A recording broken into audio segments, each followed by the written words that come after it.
Saudaraku ma'asyiral muslimin rahimakumullah. Nasihat untuk pencari ilmu dan penyampai ilmu. Kali ini saya ingin sampaikan, ya semoga ini bermanfaat untuk kita-kita yang mencari ilmu dan kita-kita yang menyampaikan ilmu. Karena bisa jadi ada pencari ilmu yang benar dan ada pencari ilmu yang salah. Maka mari saya mencoba memberi nasihat kepada diri saya sendiri khususnya dan panjenengan semua untuk siapapun panjenengan yang mencari ilmu. Lalu juga kepada yang menyampaikan ilmu. Jadi kita memakai kaidah-kaidah yang paling tidak mendekati atau sesuai dengan apa yang diberikan petunjuk dari Al-Quran dan Rasulullah Muhammad SAW, dari Allah dan Rasulnya. Ada riwayat dari Rasulullah bahwa yang belajar Al-Quran dan mengajarkannya. Jadi disampaikan bahwa manusia terbaik, Muslim yang baik itu adalah yang belajar Al-Quran dan mengajarkannya. Apapun. Misalnya kita belajar Al-Quran, belajar membaca, lalu setelah kita pandai, kita fasih dalam membacanya, maka kita mengajarkan kepada siapapun yang memerlukan pengajaran kita. Itu kaidahnya ya. Sekali lagi, manusia yang baik, Muslim yang baik adalah yang belajar Al-Quran dan mengajarkannya. Ada yang lain, riwayat misalnya, Muslim yang baik itu adalah Muslim yang bermanfaat bagi lingkungannya, bagi sesamanya. Jadi kita dikatakan Muslim yang baik kalau kita bermanfaat bagi lingkungan kita. Maka saya mempunyai beberapa saran yang insya Allah semuanya mengharapkan ridho Allah Subhanahu wa Ta'ala. Mari kita mencari ilmu ini, mari kita menyampaikan ilmu ini untuk mencari ridhonya Allah. Dan kalau masih ada yang penyampai ilmu yang mencaci, kalau masih ada penerima ilmu atau pencari ilmu yang juga masih mencaci, maka mari kita sudahi itu. Itu tidak dibenarkan. Tapi saya sudah bersyukur, panjenengan mau melihat konten-konten agama seperti ini, itu sudah sesuatu yang luar biasa. Karena apa? Konten-konten seperti ini tidak banyak peminatnya, jumlahnya sedikit. Sekarang tinggal bagaimana panjenengan dan saya ini, penyampai ilmu dan pencari ilmu ini, melakukan dengan lillahi ta'ala, memperbaiki niat, agar panjenengan yang mencari ilmu, dan siapapun yang menyampaikan ilmu, mendapatkan berkah dari Allah Subhanahu wa Ta'ala, mendapatkan rahmat dari Allah Subhanahu wa Ta'ala. Karena rahmat sangat penting buat kita. Sabdanya Rasulullah, kita ini masuk surga bukan karena amalan kita, tapi karena rahmat Allah. Jadi kita mencari ilmu ingin rahmat Allah. Kita menyampaikan ilmu karena juga ingin mendapatkan rahmat Allah, bukan yang lain. Semuanya lillahi ta'ala. Apapun, cari berkahnya Allah, cari rahmatnya Allah, itu yang kita harapkan. Nah, kadang-kadang kita ini merasa sakit hati kalau ada yang mengkritisi kita, mengkritisi amalan-amalan kita. Ya, jadi kalau panjenengan punya amalan A, lalu dikritisi, ada yang menyampaikan bahwa amalan itu tidak dicontohkan oleh Rasulullah, lalu panjenengan dengan membabi buta, ya, memberikan komentar-komentar yang negatif, maka sudahi itu. Panjenengan tinggal introspeksi diri. Benarkah apa yang disampaikan si fulan itu tentang amalan panjenengan? Kalau itu benar, kenapa panjenengan tidak mohon ampun kepada Allah misalnya? Ya Allah, kalau memang ini benar, tolonglah tunjukkan kepada kebenaran. Kalau ini keliru, mohon berikan petunjuk yang benar. Itu mestinya, sebagai pencari ilmu maupun penyampai ilmu. Salah satu hal misalnya, ada panjenengan ini saya berikan contoh yang paling ringan saja ya, sehingga tidak menyentuh dulu kepada amalan langsung seseorang. Rasulullah itu mengajarkan kepada kita apa? Makanlah pakai tangan kanan. Ya, kalau kita makan diminta untuk pakai tangan kanan. Lalu panjenengan ini punya ustadz atau guru yang menurut panjenengan itu levelnya nomor 1. Katakan di dunia ini seolah-olah tidak ada guru lah yang terbaik selain guru panjenengan itu. Lalu guru ini menyampaikan begini, ora apa-apa lah gawe tangan kiri sekali-sekali, mosok dosa ya ora, iku mung sunah kok. Ya, bahasa ini kan menggelitik ya. Bahasa ini akhirnya membuat orang-orang barangkali anak muda sekalipun, bahkan mungkin anak muda yang belum balik sekalipun, kalau dia sejak awal oleh gurunya itu, anak SD misalnya, sejak awal oleh gurunya diajari, Dok, Le, jangan memakai tangan kirimu untuk makan. Pakailah kalau kamu makan itu dengan tangan kanan. Karena apa? Dawuhnya Rasulullah itu, kalau kalian semua ini pakai tangan kiri, itu caranya setan. Nah, maka apa yang terjadi? Si fulan tadi, guru panjenengan tadi yang nomor 1 itu, karena mengatakan pakai tangan kiri ndak apa-apa, itu ndak dosa, itu kan cuma sunnah itu. Pakai tangan kanan itu sunnah, tangan kiri juga boleh, gitu ya. Itu guru panjenengan yang nomor 1 tadi yang ngomong. Dan panjenengan yang sudah merasa taklid 100% kepada guru itu, ya. Kalau saya kan katakanlah 100% kepada Rasulullah, ya. Tapi panjenengan tidak 100% derek guru, ya. Kalau saya 100% derek Rasulullah gitu loh. Jadi panjenengan begitu mendapat tanggapan bahwa guru panjenengan ini ditanggapi bahwa keliru, si fulan ini, tokoh ini menyampaikan bahwa kalau sudah sunnah tidak perlu dilakukan, pakai tangan kiri tidak apa-apa, maka akan datang banyak kritikan, akan datang banyak masukan-masukan, nasihat-nasihat kepada guru panjenengan itu. Walaupun dia tokoh utama di negeri ini misalnya. Ya. Dan tidak seharusnya semua yang disampaikan guru itu juga menjadi kebenaran. Tidak jarang guru juga karena banyaknya ngomong seperti saya ini, bisa jadi di antara apa yang saya sampaikan ada 1-2 kalimat yang ternyata keliru, bisa saja. Dan itu tidak jadi masalah. Sepanjang kekeliruan itu memang tidak ada kesengajaan. Ya.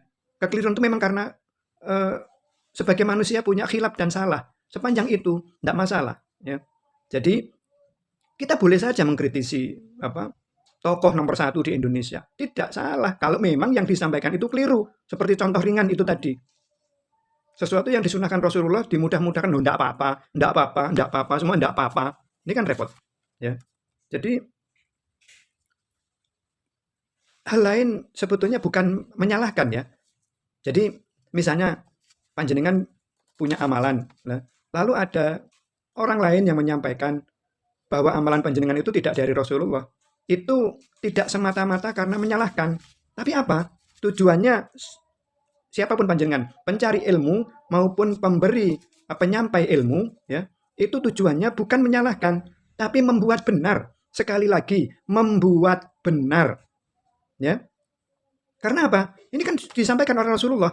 Kalau kamu melihat kemungkaran, itu sampaikan. Kalau kamu bisa dengan kekuasaanmu, pakai kekuasaanmu, pakai kekuatanmu. Kalau kamu tidak bisa memakai kekuatanmu, pakai lisanmu, pakai nasihat, dengan ucapan-ucapan. Dan itulah seorang mukmin, dawuhnya Rasulullah.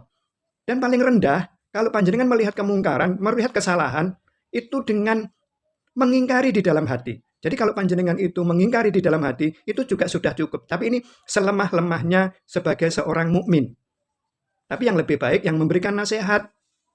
Ya, jadi kalau panjenengan bisa memberikan nasihat, berikan nasihat. Tapi sekali lagi, tujuannya bukan untuk menyalahkan, tapi untuk membuat benar. Membuat kaidah-kaidah ibadah ini sesuai dengan apa yang disampaikan oleh Allah, apa yang sudah diberikan petunjuk oleh Allah melalui Al-Quran dan sunnah-sunnah Rasulullah Muhammad SAW. Yang dimaksud sunnah-sunnah Rasulullah itu bukan hukum seperti sunnah, itu bukan. Sunnah-sunnah Rasulullah itu semua perintah Rasulullah.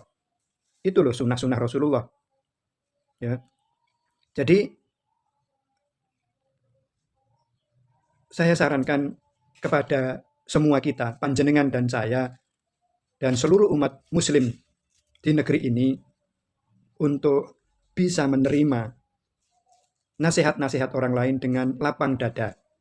Lalu berdoalah sebagai pencari ilmu maupun penyampai ilmu, pemberi ilmu, itu berdoalah kepada Allah agar panjenengan senantiasa di jalan Allah. Ya Allah, kami sebagai pencari ilmu, jadikanlah sebagai pencari ilmu yang di jalan-Mu ya Allah. Ya Allah, kami sebagai penyampai ilmu, jadikanlah kami sebagai penyampai ilmu yang di jalan-Mu ya Allah. Maka kalau panjenengan pencari ilmu dan penyampai ilmu ini sama-sama karena lillahi ta'ala, insya Allah walaupun ada perbedaan, semuanya akan berjalan dengan baik. Semuanya tidak akan ada cacian.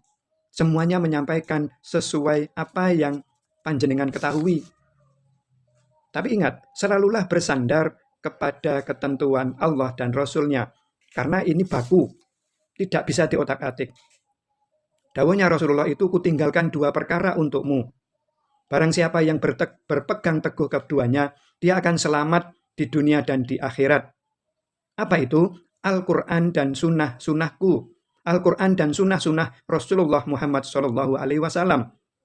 Lalu, tadi pencari ilmu dan penyampai ilmu bisa jadi ada beda pendapat, beda khilaf. Ya. Lalu apa saran Rasulullah? Apa petunjuknya Rasulullah? Kalau kalian ini bersilang pendapat, berselisih paham, maka kembalilah kepada Allah dan Rasul-Nya. Berarti apa? Kembali. Kita diminta untuk datang kepada Allah dan Rasul-Nya. Datang kepada Al-Quran dan sunnah-sunnah Rasulullah Muhammad SAW. Nah, tetap kalau kita berselisih paham, tetap diminta kembali lagi. Berarti dicari. Apakah amalan kita ini sudah sesuai? Kalau belum sesuai, kok ada orang yang berselisih ya dengan saya? Misal. Kenapa orang mengkritisi amalan saya? Kenapa orang mengatakan amalan saya ini tidak sesuai dengan Rasulullah? Apakah benar demikian? Kita kembali mencari di Al-Quran, kita kembali mencari di riwayat-riwayat. Maka sebenarnya tugas seorang penyampai ilmu, guru-guru itu menyampaikan apa yang sudah dilakukan oleh Rasulullah, apa yang sudah dicontohkan oleh Rasulullah, apa yang sudah dilisankan oleh Rasulullah. Ya. Jadi setiap penyampaian dari lisan Rasulullah itulah syariat. Apa yang dicontohkan oleh Rasulullah itulah syariat. Dan ini yang ketiga ini yang biasanya menjadi khilaf, menjadi banyak perselisihan. Karena dengan alasan ketiga inilah, yaitu takriri, apa yang disetujui oleh Rasulullah. Dengan memberikan contoh-contoh bahwa para sahabat dulu melakukan dan itu disetujui Rasulullah. Sebenarnya simple. Kalau panjenengan ingin melakukan ibadah, persiskan dengan sahabat yang disetujui oleh Rasulullah. Bukan disetujui Rasulullah, lalu panjenengan membuat ibadah. Yang ibadah itu kan panjenengan tidak tahu. Apakah panjenengan itu ibadahnya disetujui oleh Rasulullah? Panjenengan bisa katakan, tapi panjenengan juga apa ngerti? Apa kamu ngerti kalau ini tidak disetujui Rasulullah? Ini kan logika yang keliru. Jadi bukan panjenengan membuat lalu menganggap pasti Rasulullah menyetujui. Kan tidak begitu. Kan lebih aman panjenengan ini, lebih baik saya membuat ibadah yang semuanya sesuai dengan yang disetujui Rasulullah. Bukan membuat ibadah yang kemungkinan besar itu tidak disetujui oleh Rasulullah. Karena apa? Rasulullah mencontohkan nabi-nabi terdahulu itu, ini contoh Rasulullah. Jadi nabi-nabi terdahulu itu, murid-muridnya atau pengikutnya itu amalannya persis sama dengan pedoman yang disampaikan oleh nabinya. Tapi berselang generasi, berganti generasi, itu dikatakan Rasulullah begini. Ada yang ngomong, ada yang bicara, tapi tidak melakukan. Ngomong benar. Kamu harus melakukan puasa, melakukan sholat, memberikan zakat, dan seterusnya. Tapi dia tidak melakukan. Itu sabdanya Rasulullah. Yang kedua kata Rasulullah, ada yang melakukan, tapi melakukannya salah. Melakukannya tidak sesuai dengan apa yang disyariatkan oleh nabinya. Nah, lalu Rasulullah menambahkan, barang siapa yang bisa merubah itu dengan kekuatannya, ya, silakan itu dirubah. Misalnya panjenengan punya kekuasaan untuk merubah itu, lakukan. Yang kedua, tadi sudah saya sampaikan itu, dengan nasihat. Yang ketiga itu, dengan mengingkari di dalam hati. Kalau ada kemungkaran, kalau ada ibadah yang berbeda dengan Rasulullah. Itu sabdanya Rasulullah. Dan jangan mudahlah kita ini mengkritisi sabda Rasulullah. Itu kan jelas sekali. Pada saat zamannya Nabi, zamannya Rasulullah, sama. Itu disampaikan juga oleh Rasulullah. Sama siapa itu? Kalau zaman Rasulullah ya khulafaur rasyidin, para sahabat, para tabi'in, dan para tabi'in. 3 generasi itu. Yang insya Allah itu sama dengan Rasulullah. Jadi ibadah-ibadah itu sama dengan Rasulullah. Tapi kalau kita temui misalnya ada tabi'in yang tidak sama dan itu berbeda betul dengan ibadah Rasulullah, ya tidak perlu kita ikuti. Karena itu kan sudah generasi berikutnya. Dan itu tidak dijamin untuk benar, kata Rasulullah. Ada kemungkinan untuk mungkar. Maka yang paling rendah kita mengingkari kemungkaran itu kalau kita tidak mampu untuk minimal menasihati. Itulah seorang mukmin. Maka mari panjenengan dan saya pencari ilmu dan penyampai ilmu berusahalah untuk menjadi seorang mukmin yang disampaikan oleh Rasulullah Muhammad SAW itu tadi. Sehingga apa? Ilmu yang kita sampaikan bermanfaat, ilmu yang panjenengan cari bermanfaat. Jadi kita menjadi insan-insan muslim yang bermanfaat dimanapun posisi kita, baik dalam posisi pencari ilmu maupun penyampai ilmu.